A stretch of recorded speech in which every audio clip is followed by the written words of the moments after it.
Todos nós, quando nós olhamos, tinha um par de olhos vermelhos. E aí bateu o desespero, né?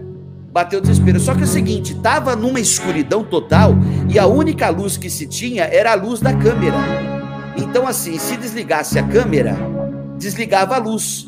Então, o que aconteceu? O Macanudo correu para o carro. E era uma distância, assim, de 20 metros até o carro. Só que 20 metros no meio de um matagal, no meio do mato.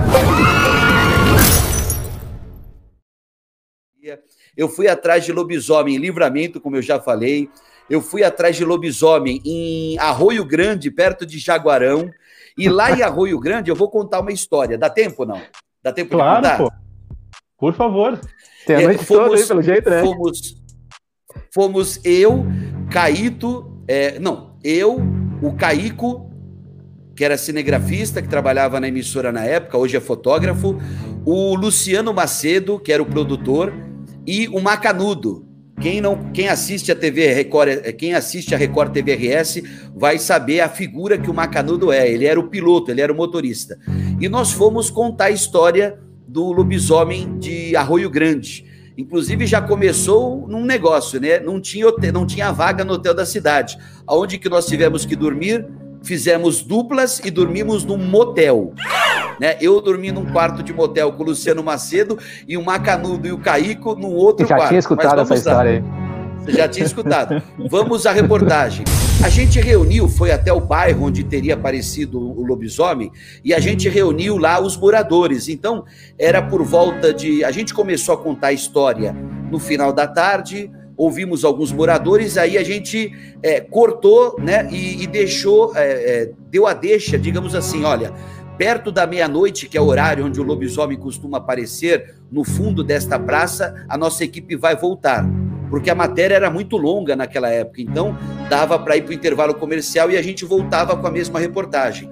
E a gente fez isso, né? A gente gravou a parte da tarde da matéria, nós fomos para o motel, descansamos lá e à noite nós fomos lá, chegamos por volta de 11 horas, 11h30, lá no bairro onde o tal do lobisomem tinha aparecido.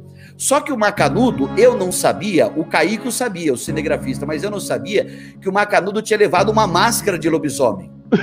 E a gente começou a gravar tudo e eu não vi mais o Macanudo. Eu falei, pô, onde que o Macanudo? Acho que deve estar dentro do carro, né? Porque não está com a gente. E a gente começou a gravar e aí começou a juntar muitos moradores, muitas senhorinhas assim de 70, 80 anos, muitas crianças e todas elas junto de mim, assim, e eu fui contando a história, ouvindo o relato de cada uma, tal. Deu meia-noite, a gente foi pro local onde o lobisomem aparecia, e foi todo mundo atrás. Só que é o seguinte, adivinha o que o Macanudo fez? O Macanudo saiu de trás de uma árvore, no escuro, vestido de lobisomem.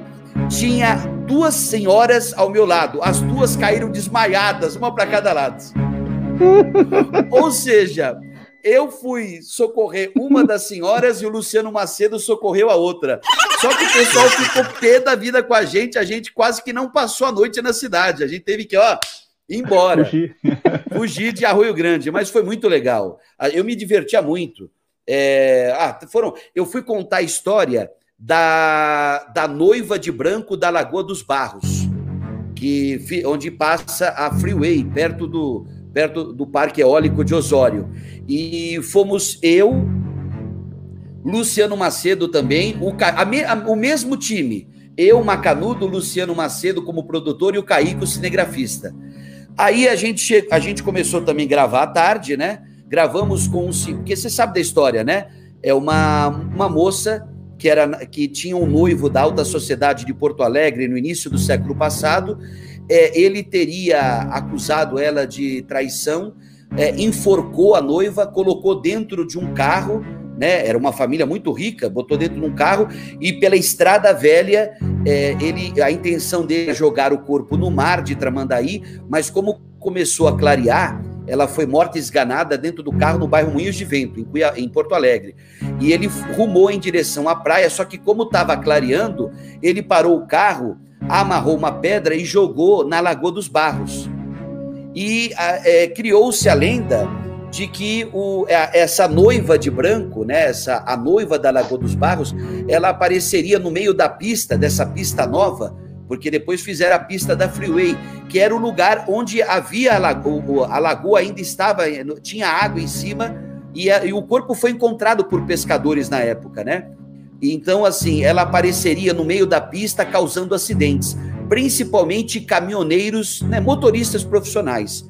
E aí, à tarde, eu fui até Osório, consegui gravar com um senhor de 94 anos, eu não sei nem se esse senhorzinho ainda está vivo, gravei com ele e à noite, pontualmente, 10 para meia-noite, estávamos lá, né, junto a uma vegetação, naquele descanso que tem na Freeway, para contar a história da noiva de branco da Lagoa dos Barros.